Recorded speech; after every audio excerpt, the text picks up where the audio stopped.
नमस्कार, पंजाब केसरी टीवी देख रहे हैं आप और मैं हूं राहुल राणा। संपूर्ण हिमाचल में वक्त तो चला दिन भर की तमाम बड़ी खबरों से आपको रूबरू करवाने का, लेकिन सबसे पहले एक नजर अब तक के हेडलाइंस पर। कैबिनेट बैठक में प्री प्राइमरी शिक्षकों की भर्ती को मंजूरी, 9,000 मिलेगा वेतन। विभागों में खाली पदों को भरने की भी मिली मंजूरी। डिपो में मिल रहे तेल और खाद्य तेल पर सब्सिडी मिलेगी 2 गुना। पीएम दौरे को लेकर सील हुई मंडी, चारों तरफ सुरक्षा का घेरा किया गया मजबूत।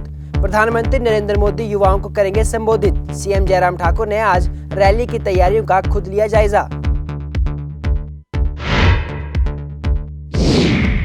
सीएम पर अलका लांबा का जुबानी हमला, कहा अधिकारियों पर नहीं सीएम जयराम ठाकुर की पकड़, साबित हुए हैं कमजोर मुख्यमंत्री।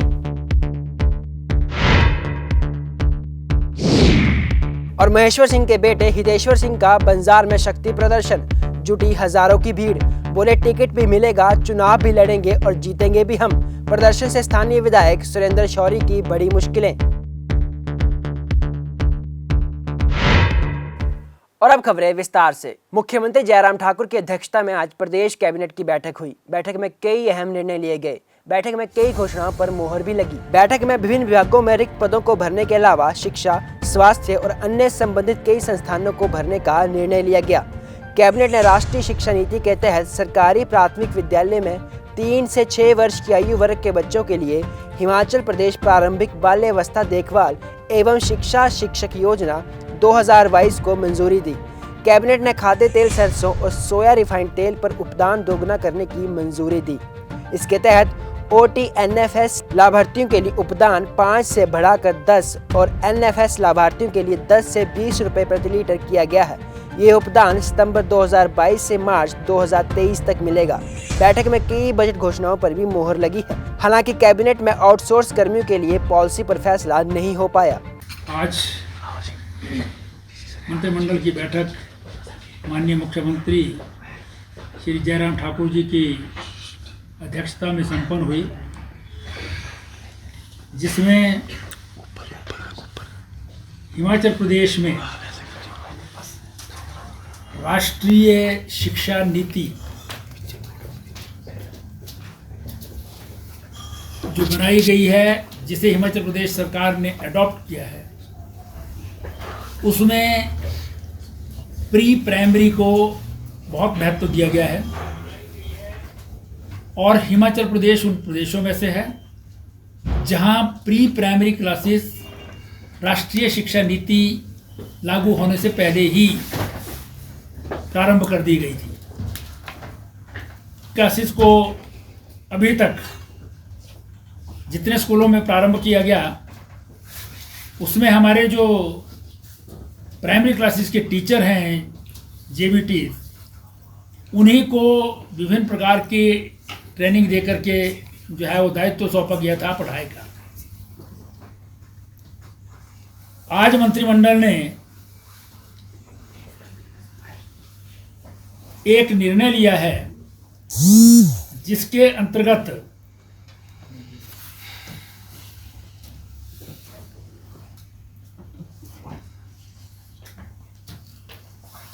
R&P रूल्स जो है वो बनाए जाएंगे प्री प्राइमरी टीचर्स की रिक्रूटमेंट के लिए।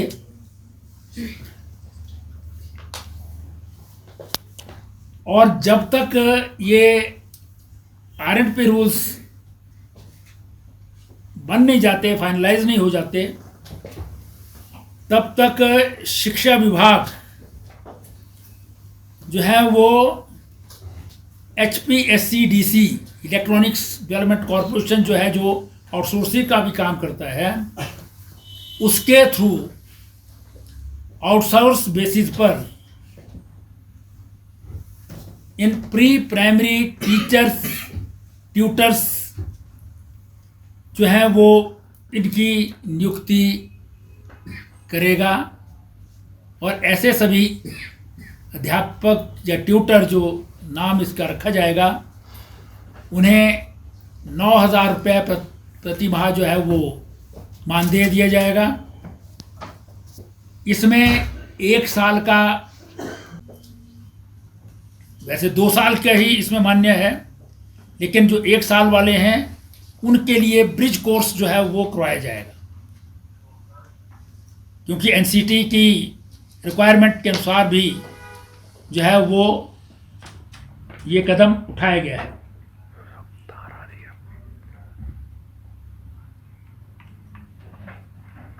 वो किया जा सके।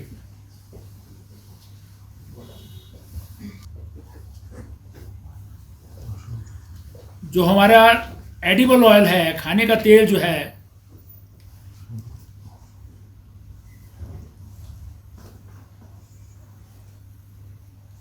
खास करके जो है वो फोर्टिफाइड मस्टर्ड ऑयल और फोर्टिफाइड सोया रिफाइंड ऑयल,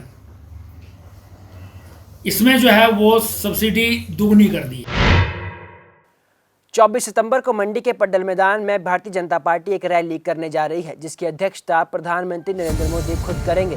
प्रधानमंत्री नरेंद्र मोदी की युवा संकल्प रैली को लेकर तैयारियां जोरों पर हैं। इन्हीं तैयारियों का जायजा लेने मुख्यमंत्री जयराम ठाकुर पड्डल मैदान पहुंचे और तैयारियों का निरीक्षण किया, साथ ही अधिकारियों को उचित दिशा निर्देश दिए। इस दौरान मुख्यमंत्री के साथ भाजपा प्रदेश अध्यक्ष सुरेश कश्यप और अन्य वरिष्ठ अधिकारी पहुंचे। इस मौके पर विपक्ष भी लगातार हमलावर है।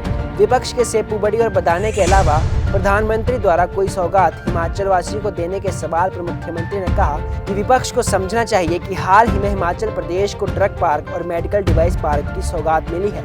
ऐसे में मुझे समझ नहीं आ रहा कि कांग्रेस की याददाश्त को क्या हो गया है।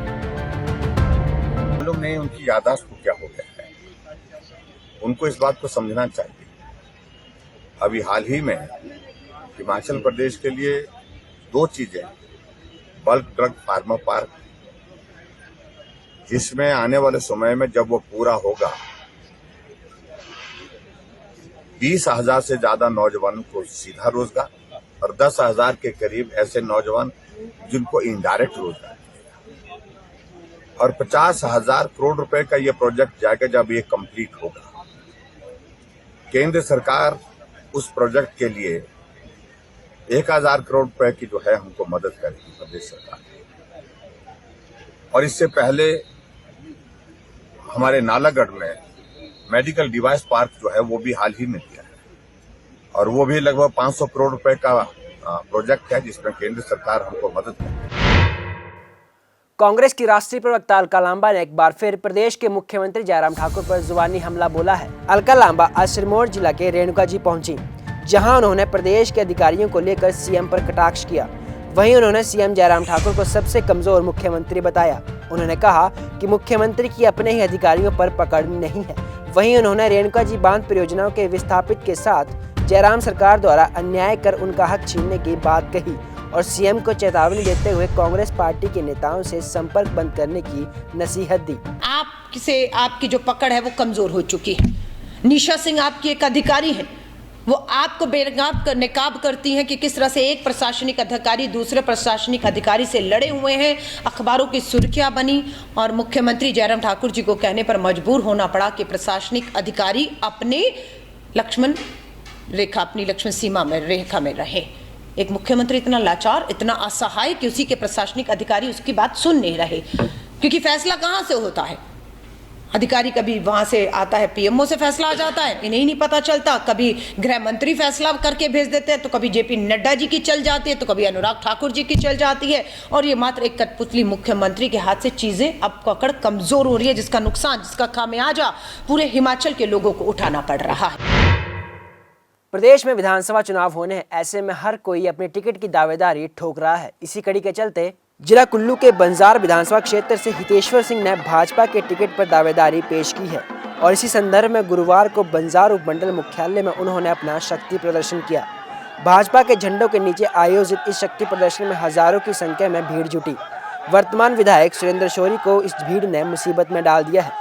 जिस तरह से भाजपा के पुराने और नए कार्यकर्ता व हितेश्वर सिंह के समर्थक खुलकर उनके साथ इस शक्ति प्रदर्शन में खड़े दिखाई दिए, उससे सुरेंद्र शौरी के लिए खतरा माना जा रहा है। जबकि हितेश्वर सिंह ने इस शक्ति प्रदर्शन के दौरान सीधे तौर पर उपस्थित जनता को संबोधित करते हुए कहा कि पार्टी से टिकट भी मिलेगा, चुनाव भी लड़ेंगे और जीतेंगे भी हम।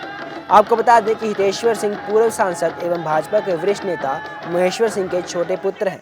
जो बंजार विधानसभा क्षेत्र के जिला परिषद वार्ड रैला और ज्येष्ठा से जिला परिषद सदस्य रह चुके हैं, लेकिन इस बार वार्ड के आरक्षित होने के कारण वह चुनाव नहीं लड़े और अपनी धर्मपत्नी विभा सिंह को तीसरे वार्ड पे चुनाव लड़ाया और उन्हें जितवाया भी, जिसके चलते बंजार विधानसभा क्षेत्र के 4 जिला परिषद वार्डों में से 3 में उनकी अच्छी खासी पकड़ है। इसके अलावा वीरवार को उनके शक्ति प्रदर्शन ने यह साबित भी कर दिया है। देखिए, ऐसा है, पाँव बांधना और छोड़ना वो कोई उससे कोई ऐसा कोई बड़ी बात वाली बात नहीं है, पर लोगों की भावनाओं से खेलना वो समझना पड़ेगा कि जब किसी बुजुर्ग के आप पैर बांधते रहो और बीच में आप अपना मतलब निकल जाए छोड़ दो तो वो गलत है। आपको बांधते रहना चाहिए, उसमें कोई दिक्कत नहीं है। जहां तक जो भारी ठेकेदारों की बात है, जिस व्यक्ति ने अपना राजनीति जीवन शुरुआत जो की है वो उसने क्षेत्रवाद से ही की है। जब बंजार में पूर्व में जो चुनाव हुए थे 2017 में, तो लोगों ने, यहाँ की जनता ने कार्यशैली या क्षमता की बात करें वो नहीं देखी थी। उन्होंने एक ही चीज थी उनकी कि हमारा लोकल है, और मुझे लगता है सब सहमत होंगे और सबने वोट डाले। उसमें कोई पार्टी नहीं थी कि हम इस पार्टी के या उस पार्टी के, सबने वोट डाला, पार्टी लाइन से ऊपर उठ के वोट डाला। लेकिन उसके बाद हुआ क्या, ये समझने की जरूरत है और लोगों को ये चीज दिख रही है। टेंडर देखिए 2 प्रकार के होते हैं। एक टेंडर है जो कि ऑनलाइन टेंडर है, वो टेंडर कोई भी व्यक्ति हिंदुस्तान के किसी भी कोने में बैठ के भर सकता है ऑनलाइन। और दूसरे टेंडरों में ये बाहर के लोग कहां से आ गए, ये कैसे हो रहा है? वो टेंडर तो वही है जहां पर नेताजी की कृपा होगी। मानिए आपको बोल दिया जाता है, आपका नाम दे दिया जाता है कि इनको टेंडर दे दें, तो वो आपको ही मिलना है। तो ये चीजें समझने वाली है। तो यहाँ पर एक लिस्ट वो निकाले ना कि लोकल कितने थे और बाहर के कितने ठेकेदार। पिछले काफी समय से दलित संगठन सड़कों पर उतरकर प्रदर्शन कर रहे हैं और सरकार के खिलाफ नारेबाजी कर उसमें रोष दिखा रहे हैं। प्रदेश सरकार द्वारा विधानसभा में धर्म की स्वतंत्रता संशोधन विधेयक 2022 को पारित किया गया है, जिसमें राज्यपाल की भी मंजूरी मिल गई है। विधेयक के खिलाफ दलित संगठन सड़कों पर उतर आए हैं और इसका विरोध कर रहे हैं। वहीं CPIM विधायक राकेश सिंघा ने इस विधेयक को लागू न करने को लेकर अब हाईकोर्ट में याचिका दायर करने जा रहे हैं। राकेश सिंघा ने कहा कि प्रदेश में सरकार द्वारा धर्म की स्वतंत्रता संशोधन विधेयक विधानसभा में पारित किया गया है, जो कि दलित और उनके अधिकारों के हनन करने का प्रयास है। इस विधेयक को राज्यपाल द्वारा स्वीकृति दे दी गई है। उन्होंने कहा कि वे किसी धर्म के खिलाफ नहीं है, लेकिन प्रदेश में दलितों और गरीबों के अधिकारों को सुरक्षित रखने के लिए हाईकोर्ट में याचिका दायर की जाएगी और कोर्ट से दलितों के अधिकारों को सुरक्षित रखने की गुहार लगाई जाएगी। वहीं हिंदू धर्म को लेकर प्रदर्शन के दौरान की गई नारेबाजी को लेकर राकेश सिंघा ने कहा कि वे इसको लेकर पहले ही माफी मांग चुके हैं कि हम किसी भी धर्म के विरुद्ध में नहीं हैं, लेकिन ये जो Himachal Pradesh freedom of religion amendment bill जो पारित किया गया, जिसकी अब अनुमति जो बताया गया है गवर्नर महोदय द्वारा कि उन्होंने उसको अनुमति दे दी है, उस बिल के अगेंस्ट है। और उस बिल के अगेंस्ट इसलिए है, हम समझते हैं वो हिमाचल प्रदेश के जो गरीब हैं, जो दलित है, उनका अधिकारों पर यह हमला है और इसलिए हम उसके विरोध में हैं। और अब हमारे पास कोई चारा नहीं है, लेकिन इस एक्ट को हिमाचल प्रदेश के उच्च न्यायालय में इसको चैलेंज करेंगे, चुनौती देंगे और जो लोगों के अधिकार उनका हनन इस बिल द्वारा होता है, इस एक्ट द्वारा होता है, उसको हिमाचल प्रदेश के उच्च न्यायालय से अपील करेंगे कि उन अधिकारों को ना छीना जाए, क्योंकि वो अधिकार संविधान उसको देते हैं। वो जान के नहीं, हम क्लियर हैं, हम किसी धर्म के खिलाफ नहीं हैं, किसी जाति के खिलाफ नहीं है, किसी समाज के हिस्से के खिलाफ नहीं है। अगर हम खिलाफ हैं तो पूंजीवादी व्यवस्था के खिलाफ है। प्रदेश में विधानसभा चुनाव होने, ऐसे में प्रशासन ने भी तैयारियां शुरू कर दी हैं। हालांकि चुनाव आचार संहिता के दौरान लाइसेंस शुदा हथियारों को थानों में जमा करवाने के निर्देश जिला प्रशासन ने लाइसेंस शुदा लोगों को देने का फैसला किया है। प्रशासन की ओर से कहा गया है कि आचार संहिता लगने से पहले ही अगर लोग अपने लाइसेंस हथियार जमा करवाने शुरू कर देंगे तो आने वाले समय में दिक्कतें नहीं होंगी, क्योंकि जब आचार संहिता लग जाती है तो उस समय काफ़ी दिक्कत होती है। ऐसे में लोग खुद ही अपना लाइसेंस शुदा हथियारों को अपने नजदीकी थानों में जमा करवाएं ताकि कार्य का बोझ ना बढ़ सके। आपको बता दें कि चंबा जिला में 6400 के करीब अलग अलग तरह के लाइसेंस शुदा हथियारों को लोगों को दिए गए हैं, जिनका डाटा जिला प्रशासन के पास मौजूद है।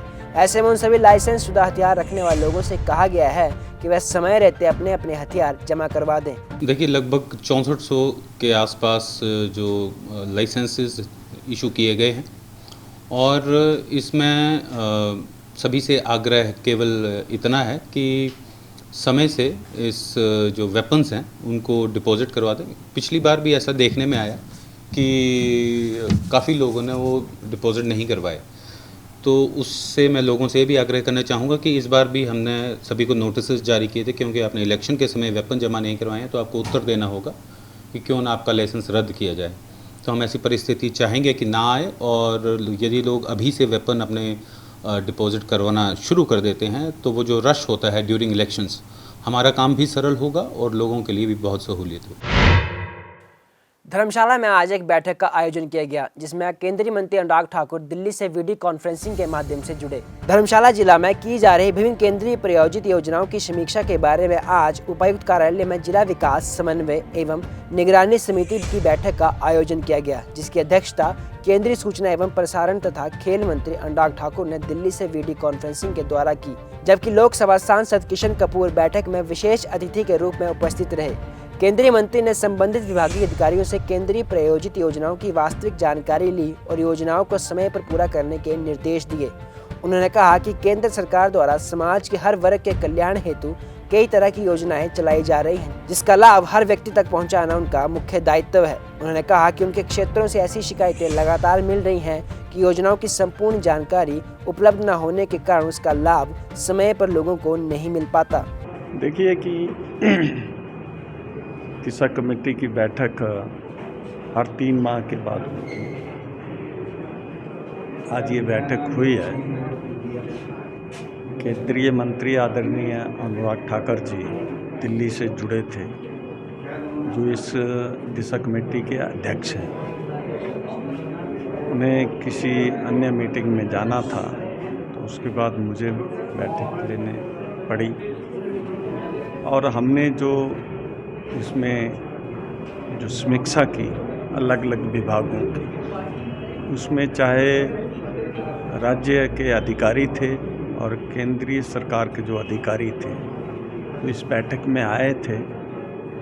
और यहाँ मैं बधाई देता हूँ यहाँ के जिलाधीश महोदय को, यहाँ के एसपी महोदय को और सारे अधिकारी जो जिला स्तरीय अधिकारी हैं उनको भी बधाई देता हूँ। और जो केंद्र सरकार के अधिकारी यहाँ आए थे, काफ़ी सारी इम्प्रूवमेंट कार्य में हुई है और भविष्य में भी सभी अधिकारियों ने संकल्प लिया है कि हम और बढ़िया काम जो है वो करेंगे। पंजाब में आम आदमी पार्टी को जीत मिलने के बाद अब वह प्रदेश में भी एक्टिव हो गई है, ताकि आने वाले विधानसभा चुनावों में उन्हें जीत मिल सके। आम आदमी पार्टी की कार्यकर्ता डॉक्टर रंजना ने झंडूता विस क्षेत्र से जनता से सहयोग का आग्रह किया है। उन्होंने कहा कि लोग पार्टी का सहयोग करें, वहीं यदि महिला को मौका मिलता है तो महिला का आशीर्वाद दे। बिलासपुर में प्रेस वार्ता में डॉक्टर रंजना ने कहा कि आम आदमी पार्टी की मुखिया एवं दिल्ली के मुख्यमंत्री अरविंद केजरीवाल की ओर से आम जनता के हितों के लिए योजनाएं चलाई हैं। वहीं हिमाचल में भी लोगों को गारंटी दी जा रही है। शिक्षा के साथ ही स्वास्थ्य की गारंटी भी दी गई है। उन्होंने कहा कि 300 यूनिट बिजली भी मुफ्त मुहैया करवाने की बात कही गई है। वहीं आम लोगों की अन्य समस्याओं का भी समाधान किया जाएगा। उन्होंने कहा कि वह एक छोटी सी कार्यकर्ता हैं, लेकिन वह पार्टी की मजबूती के लिए कार्य कर रही हैं। वह लोगों से लगातार आग्रह कर रही हैं कि लोग उनका सहयोग करें और पार्टी की ओर से महिलाओं के लिए कई कल्याणकारी योजनाएं चलाई गई हैं। दिल्ली पंजाब के इन योजनाओं का लाभ महिलाओं को मिल रहा है। वहीं अब हिमाचल के लोगों को भी सुविधाएं मुहैया करवाई जाएंगी। इस दौरान पार्टी कार्यकर्ता कृष्णा चौहान भी मौजूद रहीं। संपूर्ण हिमाचल में आज के लिए फिलहाल इतना ही। मुझे दीजिए इजाजत। नमस्कार।